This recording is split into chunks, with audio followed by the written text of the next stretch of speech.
কালো দিন কালো বিল, সংবিধান সংশোধনী বিল, গণতন্ত্রের মৃত্যুঘণ্টা, মমতার নিশানায় মোদি শাহ, বুকে মেরেছে, অসুস্থ হয়ে পড়েছি, পুলিশের বিরুদ্ধে বিস্ফোরক অভিযোগ নওশাদ সিদ্দিকীর, নিয়ে যাওয়া হলো লালবাজারে। নমস্কার, খবর শুনছেন টুডে নিউজ চ্যানেল থেকে। খবর দর্শক, জানাবো এখনকার বিশেষ বিশেষ খবর। বাছাই করা খবরগুলো পেতে চ্যানেলটিতে সাবস্ক্রাইব করে পাশে থাকা বেল আইকনটি অল করে রাখুন। বাংলা বললেই বাংলাদেশি, মামলার এবার বড় সিদ্ধান্ত নিল কলকাতা হাইকোর্ট। কী হবে এবার? মেট্রোয় জুড়ে গেল হাওড়া থেকে শিয়ালদহ। নতুন মেট্রো পরিষেবায় কত ভাড়া, কতক্ষণ অন্তর ট্রেন পাবেন, বিস্তারিত জানতে আমাদের চ্যানেলের সাথে যুক্ত থাকুন। ভারী বৃষ্টিতে বিপর্যস্ত করাচি, মৃত 8, ব্যাহত বিমান পরিষেবা। জুনিয়রদের হাতে খুন দশম শ্রেণীর ছাত্র, উত্তেজনা ছড়ালো আহমেদাবাদের একটি বেসরকারি স্কুলে। দিল্লির মুখ্যমন্ত্রীকে চড়, বাসভবনেই হামলার শিকার রেখা গুপ্তা, দ্বিতীয় অভিযুক্ত। রাশিয়াকে জব্দ করতেই ভারতের উপর অতিরিক্ত শুল্ক চাপিয়েছেন ট্রাম্প, দাবি হোয়াইট হাউসের। জলপাইগুড়ি পুরসভার হুঁশিয়ারির পর রেস্টুরেন্টের হোর্ডিংয়ে সমহিমায় ফিরল বাংলা। দিল্লিতে 50টির বেশি স্কুলে বোমাতঙ্ক, ইমেল ঘিরে চাঞ্চল্য। শহরে সকাল থেকেই বৃষ্টির সঙ্গে মেঘলা আকাশ, আগামী কয়েকদিন এই পরিস্থিতি বজায় থাকার পূর্বাভাস। বিমানের মতো দূরপাল্লার ট্রেনেও ওজন মেপে লাগেজ, পরামর্শ মমতার। ইন্ডিয়ার প্রার্থী প্রাক্তন বিচারপতি সুদর্শন রেড্ডি, উপরাষ্ট্রপতি নির্বাচনে অন্ধ্রের মুখেই সিলমোহর। যমুনার জলে ভাসল দিল্লির নিচু এলাকা, বন্যার আশঙ্কা।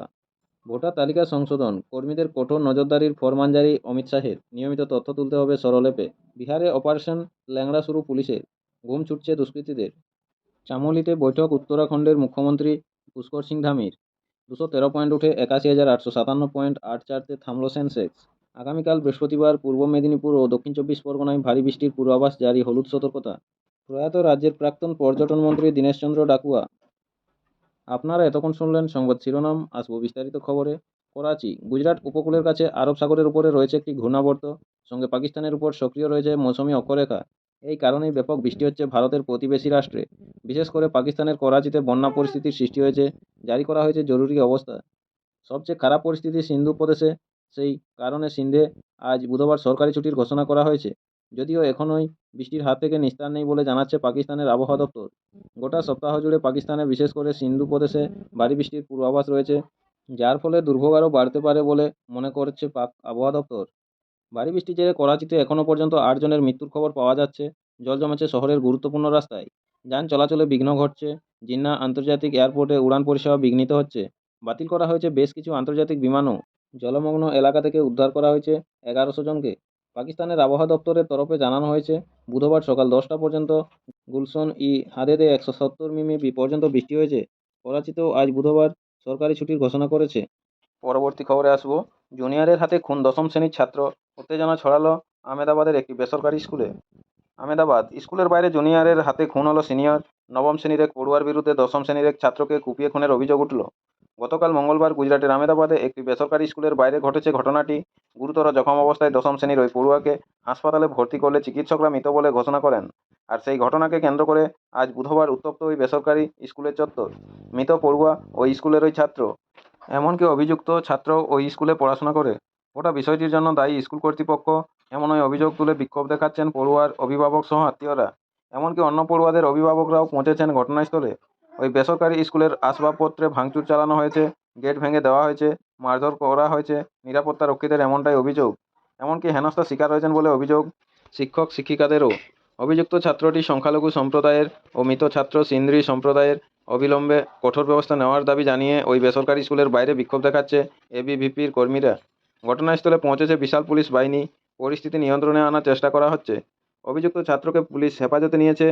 স্কুল কর্তৃপক্ষ ও অধ্যক্ষের বিরুদ্ধে পৃথক মামলা দায়ের করেছেন মৃত ছাত্রের বাবা মা ও এবিভিপির কর্মীরা।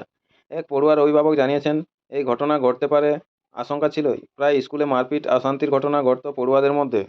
ছাত্রদের ব্যাগে ধারালো অস্ত্র, ছুরি পাওয়া যেত। ছাত্রীদের উল্টোপাল্টা বলা হতো, অশ্লীল অঙ্গভঙ্গি করা হয়। স্কুলের ডেস্কটপে বসে নিষিদ্ধ সিনেমা দেখতে গিয়ে ধরা পড়ে এক ছাত্র। সেই সব বিষয়ে নজর দিতে বারবার স্কুল কর্তৃপক্ষ ও অধ্যক্ষকে বলেছিলাম আমরা, কিন্তু কেউ কর্ণপাত করেনি। আপনাদের সকলকেই বলা হচ্ছে, যারা নিয়মিত গুরুত্বপূর্ণ সঠিক খবরগুলো শুনতে চান, অবশ্যই আমাদের চ্যানেলটি সাবস্ক্রাইব করে রাখুন। ফিরে আসবো খবরে। রাশিয়াকে জব্দ করতেই ভারতের উপর অতিরিক্ত শুল্ক চাপিয়েছেন ট্রাম্প, দাবি হোয়াইট হাউসের। ওয়াশিংটন, আমেরিকার প্রেসিডেন্ট ডোনাল্ড ট্রাম্পের লক্ষ্য একটাই, ইউক্রেনের সঙ্গে রাশিয়ার যুদ্ধ থামানো। প্রেসিডেন্ট নির্বাচনের প্রচারে ট্রাম্প একটাই কথা বলেছিলেন, রাশিয়া ইউক্রেনের মধ্যে যুদ্ধ তিনি থামাতে পারেন। ক্ষমতায় আসার কিছুদিনের মধ্যেই সেটা করে দেখাবেন। যদিও বাস্তবে এখনও পর্যন্ত মস্কো ও কিয়েভের মধ্যে সমঝোতা হয়নি। যুদ্ধ চলছেই, তাই অন্য উপায় বলেছেন মার্কিন প্রেসিডেন্ট। রাশিয়ার অর্থনীতিকে ধ্বংস করার ছক রয়েছে ট্রাম্পের। তাই রাশিয়ার থেকে যে দেশ জ্বালানি তেল কিনছে তাদের উপর চড়া হারে শুল্ক চাপাচ্ছেন। তেল আমদানি করা দেশগুলির উপর শুল্ক চাপিয়ে আদপে মস্কোকেই চাপে ফেলতে চাইছেন মার্কিন প্রেসিডেন্ট। ঠিক সেই কারণেই ভারতের উপর 50% শুল্ক চাপিয়েছেন ট্রাম্প। মঙ্গলবার স্থানীয় সময় এমনটাই দাবি করলেন হোয়াইট হাউসের প্রেস সচিব ক্যারোলিন লিয়াভেট। তিনি জানিয়েছেন, দেখুন, এই দুই দেশের যুদ্ধ বন্ধ করার বিষয়ে মানুষের প্রচুর প্রত্যাশা রয়েছে প্রেসিডেন্টের উপর। সেই কারণেই তিনি একাধিক পদক্ষেপ নিয়েছেন। ভারতের মতো দেশগুলির উপর চড়া শুল্ক চাপিয়েছেন, নিষেধাজ্ঞা লাগু করেছেন। তার একটাই লক্ষ্য, যুদ্ধ বন্ধ করতেই হবে দুই দেশকে।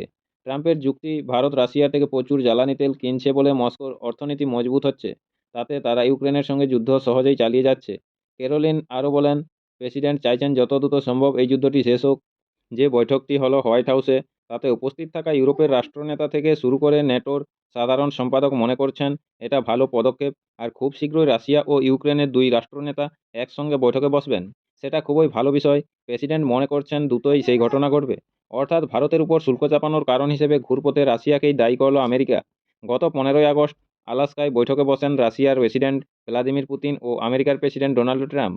সেখানেও ভারতের উপর অতিরিক্ত শুল্ক চাপানোর বিষয়টি নিয়ে কথা হয়। তাতে আভাস পাওয়া যায় নয়াদিল্লির উপর আর নতুন করে শুল্ক চাপাবে না ওয়াশিংটন। প্রয়াত রাজ্যের প্রাক্তন পর্যটন মন্ত্রী দীনেশচন্দ্র ডাকুয়া। প্রতিদিন নিয়মিত গুরুত্বপূর্ণ সঠিক খবরগুলো শুনতে চান, অবশ্যই আমাদের চ্যানেলটি সাবস্ক্রাইব করে রাখুন। আর খবরগুলো শুনতে যদি ভালো লাগে অবশ্যই একটি লাইক করে দেবেন। শুরু করব খবরটি। কলকাতা, বাম আমলে ছিলেন রাজ্যের পর্যটন মন্ত্রী, সামলেছেন তফসিলি ও আদিবাসী উন্নয়ন দপ্তর। উত্তরবঙ্গের দাপুটে রাজবংশী নেতা হিসেবে পরিচিত ছিলেন দীনেশচন্দ্র ডাকুয়া। আজ বুধবার শহরের এক সরকারি হাসপাতালে শেষ নিঃশ্বাস ত্যাগ করলেন।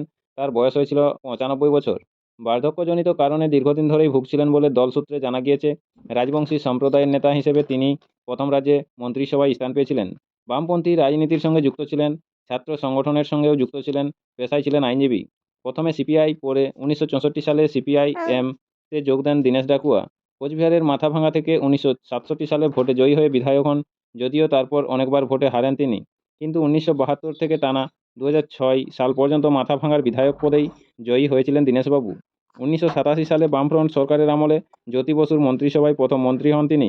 পরে 2001 সালে বুদ্ধদেব ভট্টাচার্যের মন্ত্রিসভায় পর্যটন মন্ত্রীর দায়িত্ব পেয়েছিলেন উত্তরবঙ্গের এই নেতা।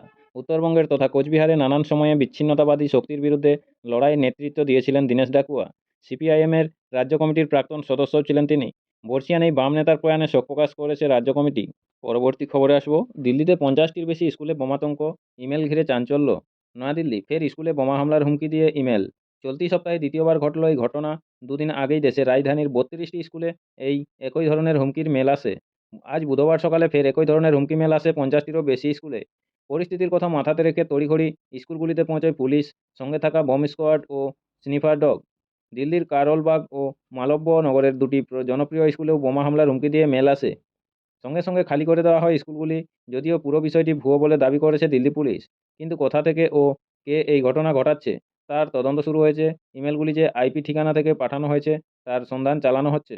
চলতি বছরের জানুয়ারি মাস থেকে এখনও পর্যন্ত দিল্লিতে 70টি স্কুল, 4টি কলেজে বোমাতঙ্কের ইমেল এসেছে, যদিও সবকটি ভুয়ো বলে জানিয়েছেন দিল্লি পুলিশ। বিমানের মতো দূরপাল্লা ট্রেনেও ওজন মেপে লাগেজ। নয়াদিল্লি, বিমানের মতো দূরপাল্লা ট্রেনেও ওজন মেপে লাগেজে নিতে হবে রেলযাত্রীদের।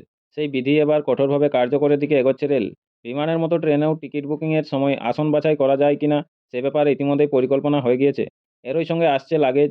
এমন অনেকেই আছেন যারা সহযাত্রীর কথা বিন্দুমাত্র চিন্তা না করে প্রচুর লাগেজ নিয়ে ট্রেনে উঠে পড়েন। নির্দিষ্ট কামরার প্রায় সবকটি আসনের তলায় মালপত্র রেখে দেন। অন্য যাত্রীদের এর ফলে যেমন লাগেজ রাখতে সমস্যা হয়, তেমনই স্বাভাবিক হাঁটা চলার ক্ষেত্রেও প্রতিবন্ধকতার সৃষ্টি হয়। সরকারি সূত্রের খবর, বিভিন্ন সময় এই ইস্যুতে অসংখ্য অভিযোগ আসে রেলওয়ে জোনগুলিতে। অনবোর্ড রেলকর্মীদের কাছেও অভিযোগ জানান যাত্রীদের একাংশ। অবশেষে এক্ষেত্রে নড়েচড়ে বসেছে রেল। ট্রেনে লাগেজের সর্বাধিক ওজনের মাপকাঠি শ্রেণীভিত্তিতে আলাদা কি সেই সীমারেখা?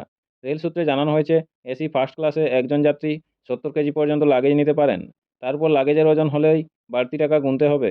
তবে এক্ষেত্রেও সর্বাধিক 150 কেজি পর্যন্ত মালপত্র নিতে পারবেন তিনি, তার বেশি নয়। একই সঙ্গে এসি 2 টিয়ারে 50 কেজি, থার্ড এসি, স্লিপার এবং চেয়ার কারে 40 কেজি, স্লিপার ক্লাসে 40 কেজি এবং সেকেন্ড ক্লাসে 35 কেজি পর্যন্ত লাগেজ বিনা খরচে বহন করতে পারবেন যাত্রী।